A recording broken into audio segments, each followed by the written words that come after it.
नमस्कार साथियों। आज का जो प्रश्न है वो है कि इटली के एकीकरण का जो है सिंहावलोकन करें। तो चलिए बिना देर किए आज के इस वीडियो में बिल्कुल जो है आसान शब्दों में समझने का प्रयास करते हैं। प्रश्न संख्या 6 है कि इटली के एकीकरण का जो है सिंहावलोकन करें। बेसिकली आपको यहाँ पर जो है इटली के एकीकरण के बारे में बताना है कि इटली का एकीकरण किस प्रकार से हुआ।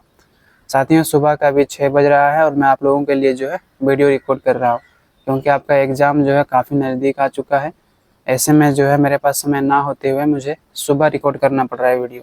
सबसे पहले आपको परिचय देना है कि 1815 में जो वियना कांग्रेस था उन्होंने इटली को छोटे छोटे राज्यों में बांट दिया था जहां ऑस्ट्रिया का प्रभुत्व था। वियना क्या है? तो वियना कांग्रेस का मतलब है कि वियना कांग्रेस एक अंतर्राष्ट्रीय संगठन था जो किसी भी यूरोपीय फैसले को सुनाता था और सभी यूरोपियों को जो है उसके फैसले को मानना होता था। इस प्रकार से 1815 में जो है वियना कांग्रेस ने इटली को छोटे छोटे राज्यों में बांट कर रख दिया और यहाँ पर जो है किसका प्रभुत्व था? यहाँ पर ऑस्ट्रिया नामक एक राज्य का प्रभुत्व था। जबकि जो इटली वासी के लोग थे ना, वो एकीकृत राष्ट्र चाहते थे। इटली वाले जो लोग थे वो चाहते थे जो छोटे छोटे राज्यों में इटली को बांट दिया गया है उनको जो है एकीकृत करना। लेकिन विदेशी नियंत्रण, पोप का जो विरोध और आंतरिक फूट जैसी कई बड़ी बाधाएं थी। लेकिन उसमें बहुत सारी बाधाएं आ रही थी, जैसे कि विदेशी नियंत्रण जो है अन्य राष्ट्रों का नियंत्रण जो है इस पर था, किस पर? इटली पर था। इसके अलावा वहाँ पर जो पोप था ना यूरोप में, पोप इसका विरोध कर रहा था कि जो है इटली का एकीकरण नहीं होना चाहिए। इसके अलावा वहाँ पर जो है आंतरिक फूट था। तो ये सभी जो है कई प्रकार की बाधाएं थी जिसके कारण इटली का एकीकरण नहीं हो पा रहा था। लेकिन अंततः जो 1871 तक जो है बहुत ज़्यादा लंबे समय तक संघर्ष होता है और इस संघर्ष के बाद इटली को जो एकीकृत किया जाता है, छोटे छोटे राज्यों को जो है जोड़ा जाता है और इस प्रकार से जो है इटली राष्ट्र का निर्माण होता है। उसके बाद नेक्स्ट हेडिंग बनाना है इटली का एकीकरण, क्योंकि हम लोगों को प्रश्न में यही पूछा गया। इटली के एकीकरण को जो है हम लोग कुछ बिंदुओं के माध्यम से समझ सकते हैं साथियों। पहला है कि इटली के एकीकरण में जो है जो प्रारंभिक बाधाएं थी उसको जानते हैं। 1815 से 30 के बीच वियना कांग्रेस के फैसले के बाद जो है इटली एक देश नहीं था बल्कि एक छोटे छोटे राज्यों में बटा हुआ था, जिनमें से ज़्यादातर पर जो है ऑस्ट्रिया का राज्य चलता था। यानी कि जब 1815 में वियना कांग्रेस ने फैसला सुनाया उसके बाद इटली जो है एक देश नहीं बचा था बल्कि एक छोटे छोटे टुकड़ों में बट गया था। और इस पर जो है किसका दबदबा था? इस पर जो है ऑस्ट्रिया का दबदबा था। इटली के लोग एक होकर जो है अपना राष्ट्र का निर्माण करना चाहते थे, जबकि जो इटली वासी थे उनका मानना था कि जो है इटली के रूप में एक राष्ट्र का निर्माण होना चाहिए। लेकिन इसमें कई रुकावटें थी, जैसे कि जो विदेश ताकतें इटली को दबा रही थी बार बार। इसके अलावा जो पोप जो है बार बार इसका विरोध कर रहा था। इसके अलावा इटली में ही अलग अलग संगठन जो था जो वहाँ पर राजतंत्र व्यवस्था चाहता था वो जो है आपसी मतभेद पैदा कर रहा था। तो इन सभी मुश्किलों के बावजूद इटली के लोगों ने लंबे समय तक संघर्ष किया। यानी इटली वासी के जो लोग थे वहाँ पर उन्होंने लंबे समय तक संघर्ष किया और अंततः 1871 में जो छोटे छोटे राज्य थे उनको मिलाया गया और इस तरह से इटली राष्ट्र का निर्माण होता है। दूसरा पॉइंट आपको बनाना है मेजनी और युवा इटली 1831। मेजनी और युवा इटली क्या था?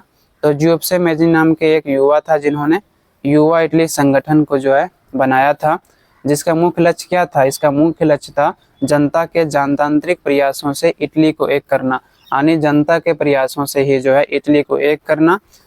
उसने युवाओं को जो है प्रेरित किया, बहुत ज़्यादा प्रेरित किया कि अगर हम लोग जो है मिलकर एक रहेंगे तब हम लोगों को जो है पूरे यूरोप में कोई दबा नहीं सकेगा, ताकि इटली का जो एकीकरण किया जा सके। लेकिन 1848 के विद्रोह में वह असफल रहा।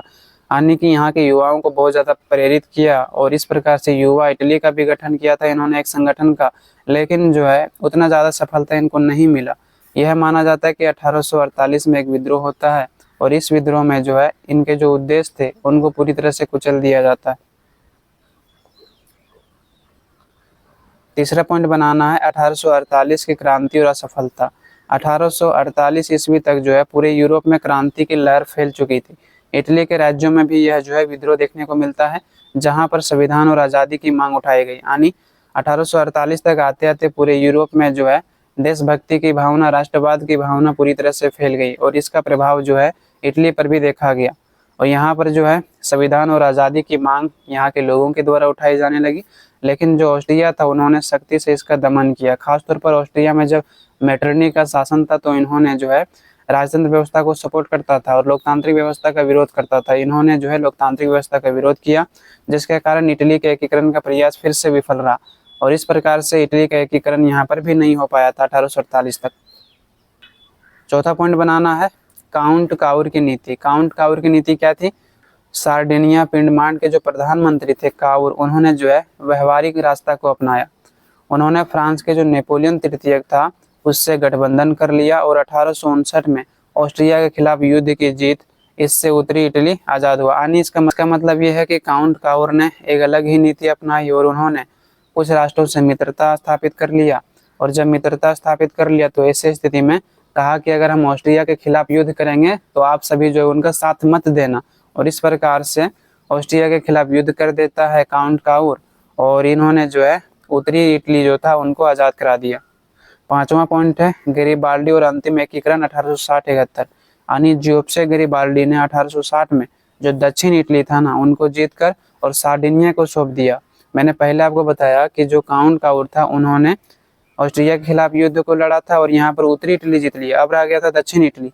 तो यहाँ पर जो गैरिबाल्डी था उन्होंने 1860 आते आते दक्षिणी इटली को भी जीत लिया और फिर जो है 1861 में यह जो क्षेत्र था ना सार्डिनिया, ये क्षेत्र इटली के राज्य के रूप में घोषित हो गया और इस तरह से 1870 में रोम पर कब्जा करके इटली का राजधानी बनाया गया। इस प्रकार से 1870 में रोम को जो है कब्जा कर लिया गया और वहां पर जो है इटली का राजधानी बना दिया गया रोम को। और अंत में साथियों आपको निष्कर्ष लिखना है कि इटली का एकीकरण 1815 से 71 तक चला, जिसमें कई बाधाएं आई। मेजनी ने जो है लोगों में देश प्रेम जगाया, काउर ने कूटनीति से विदेशी मदद ली और गैरिबाल्डी ने सैन्य अभियानों से दक्षिण जीता।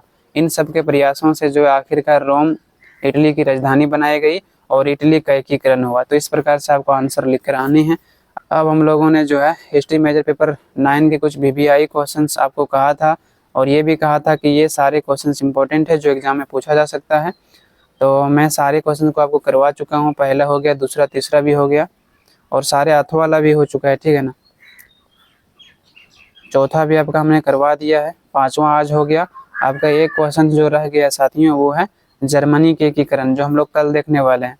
और ये 2 क्वेश्चंस पहले से भी हमने पढ़ा रखा था तो उनको जो है प्लेलिस्ट में ऐड कर दिया है।